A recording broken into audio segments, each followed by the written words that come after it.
Secara umum, seni adalah keahlian membuat sesuatu yang meliputi kegiatan manusia dalam menciptakan karya, baik karya visual, audio, atau pertunjukan yang mengungkapkan imajinasi dan gagasan.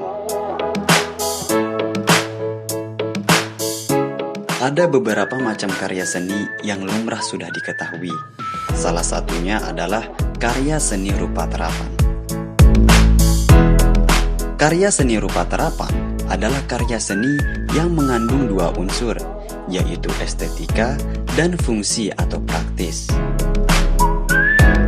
Estetika adalah keindahan yang terkandung pada sebuah karya seni, sedangkan karya seni yang mengandung fungsi atau praktis merupakan karya seni yang membantu aktivitas manusia sehari-hari, seperti kerajinan lemari, kursi, dan benda-benda lainnya.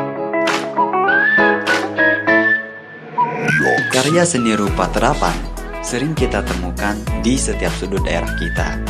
Ada yang berbentuk anyaman, batik, keramik, kerajinan logam, dan seni ukir atau pahat. Keramik sendiri merupakan salah satu karya seni rupa yang memang sudah ada sejak dahulu. Selain untuk dinikmati nilai estetika atau keindahannya, seni keramik juga digunakan sebagai perabotan dalam kehidupan sehari-hari. Kerajinan keramik memerlukan tanah liat sebagai salah satu bahan utamanya. Sama persis seperti proses pembuatan kerajinan kuningan yang salah satu bahannya memerlukan tanah liat sebagai bahan penyempurna.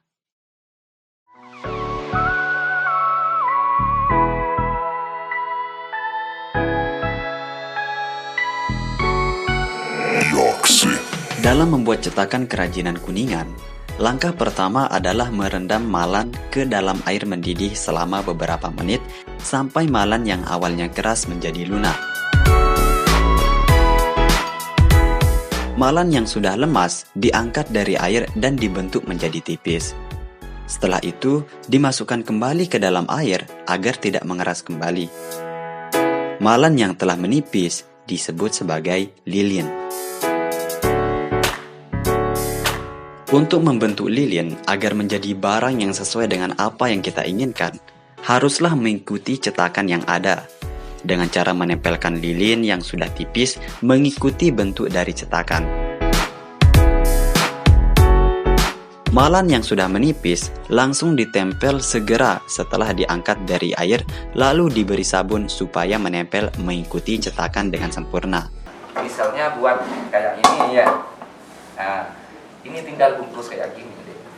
Nah, tapi pakai sabun dulu. Nah, diginikan. Nah. Sebelum diproses ke tahap selanjutnya, lilin yang baru jadi direndam dalam air dingin agar bentuknya terjaga. Tahap selanjutnya adalah menempelkan campuran tanah liat dan pasir. Tapi, sebelum proses penempelan, lilin yang akan menjadi kerajinan kuningan terlebih dahulu dioleskan sari arang di setiap bagian dari kerajinan.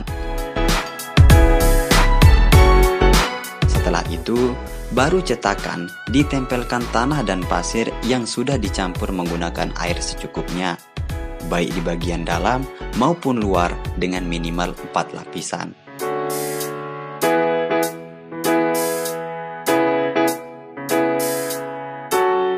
Setelah menempel rapi dan sempurna, tahap selanjutnya adalah penjemuran kerajinan di bawah terik matahari sampai benar-benar kering.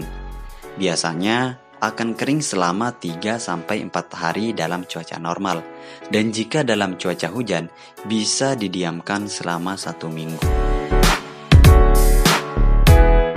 Proses selanjutnya adalah pengecoran atau tahap pembakaran kerajinan yang sudah dijemur kering. Sebelum masuk dalam tungku pengecoran, kerajinan yang masih penuh tertempel campuran tanah dan pasir diberi cairan kuningan yang mendidih lewat lubang kecil yang sudah disediakan ketika proses sebelumnya.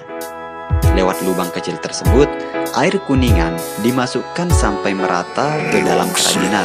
Warna kuning inilah yang nanti akan menjadikan kerajinan berubah warna dan menjadikannya keras.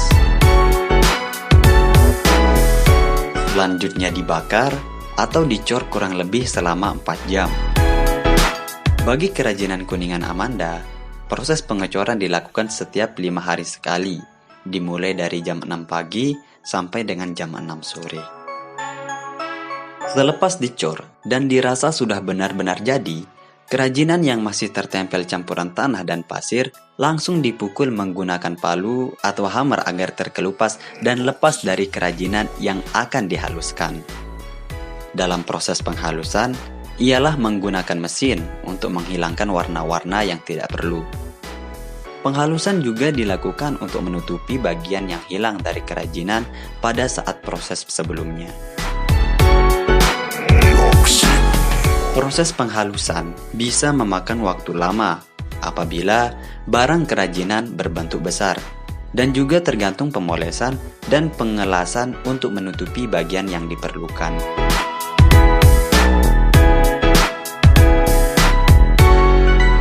Tahap selanjutnya setelah pemolesan adalah pengukiran pada kerajinan yang telah dipoles bagus.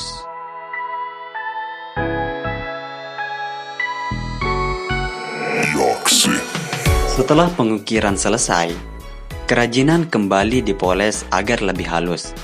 Dengan mengoleskan bensin pada kerajinan bisa membuat warna kuningnya lebih mencolok seperti warna keemasan.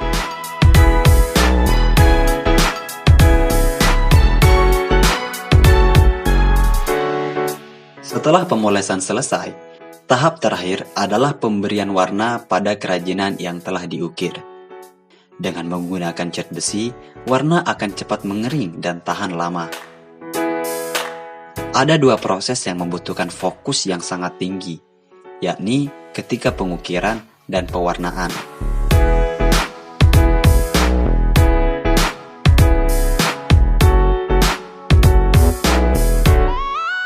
Sampai pewarnaan selesai, kerajinan siap untuk dinikmati dan diperjualbelikan.